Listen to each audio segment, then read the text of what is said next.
Obi-Wan Kenobi is the latest Star Wars series starring Ewan McGregor as the titular character, now a slightly older and now broken man who has escaped to the desert planet of Tatooine since his battle with Anakin, and now lives as a simple working man, staying clear from the Inquisitors, who are Jedi hunters, making sure to finish the job started with Order 66. But when an old friend needs his help, he has no choice but to leave Tatooine and go to the planet of Coruscant to help them out. Obi-Wan is also pursued by another Inquisitor, the Third Sister, played by Moses Ingram, who seems to be obsessed with him and will stop at nothing to get him. That is basically the synopsis for the first two episodes, or the premiere episodes for the show that have been released since Friday. And that is kind of my non-spoiler discussion of it. But my spoilers discussion leads to my final sort of verdict on both episodes. So if you don't want to be spoiled for the two episodes, then go watch them if you have Disney Plus. But if you're fine with spoilers and want to see my final review, then stay tuned. But these two episodes were decent enough, an alright start to a 6-episode series, as has already been mentioned by the trailer. And as much as I really don't like what Disney's doing with compacting all these different series, like with some of the Marvel shows, just to 6 episodes, I feel like this might work a little better with Obi-Wan, as his story in between episodes 3 and 4 are a little more compact, because there's also a book that was made years ago, just titled Obi-Wan, that sort of just gives you his story in between those two movies, and it's a very simple story. At first, I wasn't, too intrigued for the most part when I heard about the show, and I'm sure some fans weren't either, because when you think about what Obi-Wan had done between episodes 3 and 4, you just imagine him sitting down watching over Luke in Tatooine for 20 years until episode 4, and that's kind of it. But here, this show kind of debunks that a little bit and shows that he left Tatooine to take care of something. And I'm going to go into spoilers now. Basically, what happens is that Princess Leia, this time a little girl, has been kidnapped by some criminals who were secretly contracted by the Third Sister, trying to get Obi-Wan out of hiding.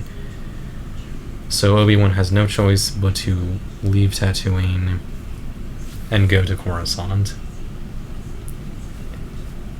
It's a fine enough way to get Obi-Wan out of one location, fair enough.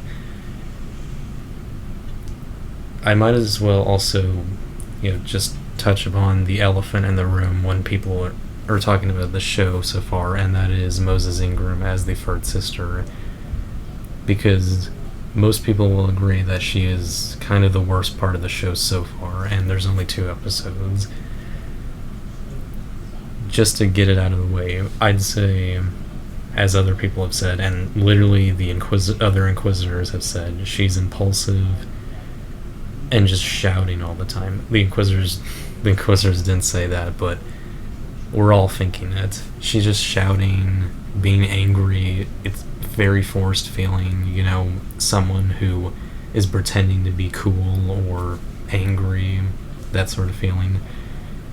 She tries to be very hardcore, and it just doesn't work. It feels too forced, because when the Inquisitors are sort of interrogating the people in the city in Tatooine,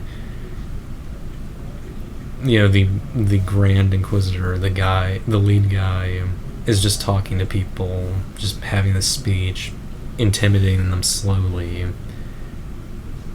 And the First Sister, being irritated and impatient, like frozen knife at the I think it's a tavern owner's face, and this is to draw out a Jedi because they're there to hunt Jedi, and it works because there happens to be a Jedi at the tavern or whatever who uses the Force to grab the knife. It's not Obi-Wan, obviously, but I just felt like that was stupid, as many people have pointed out already. I'm like, yeah, it worked. It's a method that worked, but obviously it's still stupid. Like, what if that didn't work and she just killed the tavern owner for no reason? Or what if it turned out the Grand Inquisitor used the Force to grab the knife because he's like, what are you doing? But no, it just works. And then there's like another moment where they come back to interrogate people, and the third sister like cuts this old woman's hand off for almost no reason, just because of a little back talk, and because they were looking for more Jedi. It astonishes me. I mean, I guess there's that thing of, oh, I'm so glad lightsabers are actually doing what they're meant to do. That's what some people have said, but I would have preferred that being done somewhere else and a lot better. Overall, she's not a great character and doesn't show any more in the next episode. Oh boy, the next episode. Also, to get out of the way, because we're in spoilers, she reveals to Obi-Wan when she's actually looking for him that she knows that Anakin Skywalker is Darth Vader. And from what I've heard, I'm not the biggest Star Wars expert, but from what I've heard, Anakin does not really like it when people know who he is.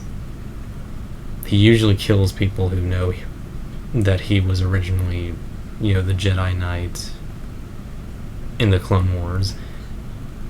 So it's a little weird that suddenly he's just okay with this one girl knowing, but I'll give that a little leeway because it seems like Vader hired her to find Obi-Wan for him.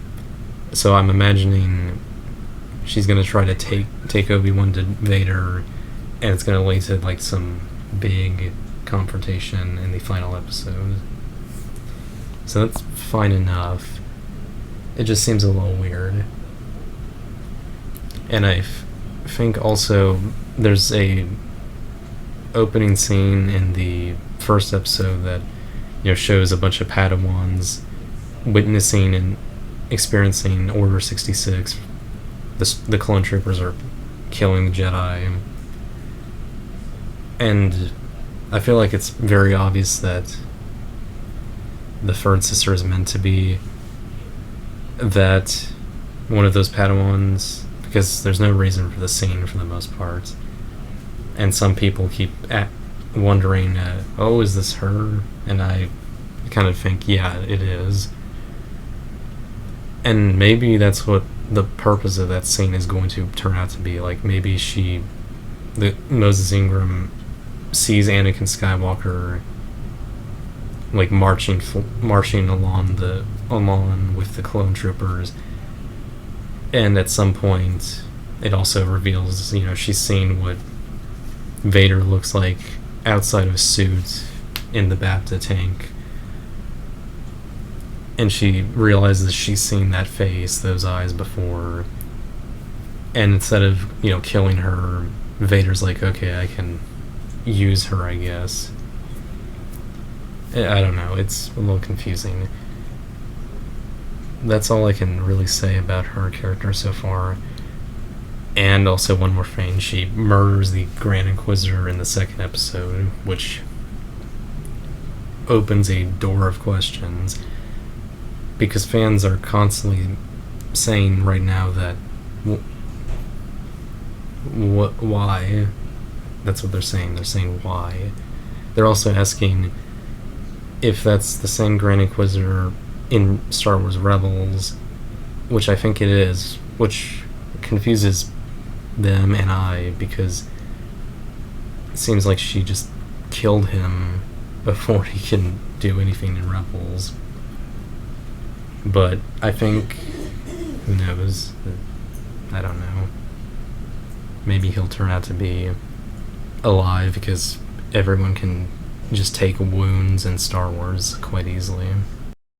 But I also kind of, think in my opinion, in some small ways, people who are like really angry about the show so far are kind of being a little too negative about other things that aren't just the third sister or the timeline inconsistencies and all that. I feel like in situations like this, kind of what I talked about a little bit with Doctor Strange too, is that sometimes people will latch onto other small things that they're suddenly annoyed about just because they're annoyed about something bigger.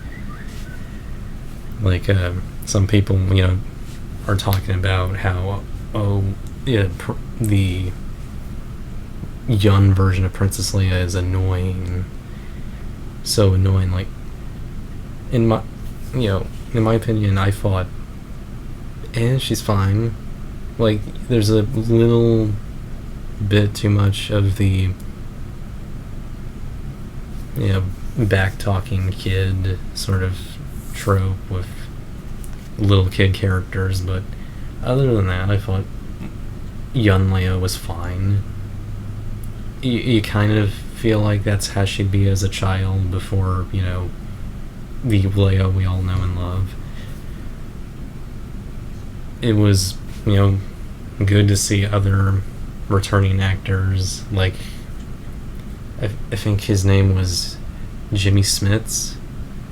I think I got that name wrong. I'll probably put it in the editing if I look it up. As Bail Organa, Leia's adopted father, I thought it was nice to see him back. Of course, it's great to see Ian McGregor back as Obi-Wan. And I know we're building up Hayden Christensen as Anakin / Darth Vader. It'll be interesting to see him in the suit. I'm guessing they're going to have him do the voice. Because I imagine James Earl Jones, who is the usual Darth Vader voice, has kind of gotten tired of it, so they might as well let Hayden Christensen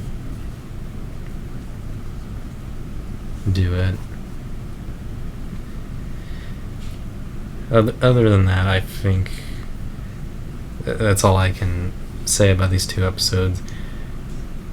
Everything else was just kind of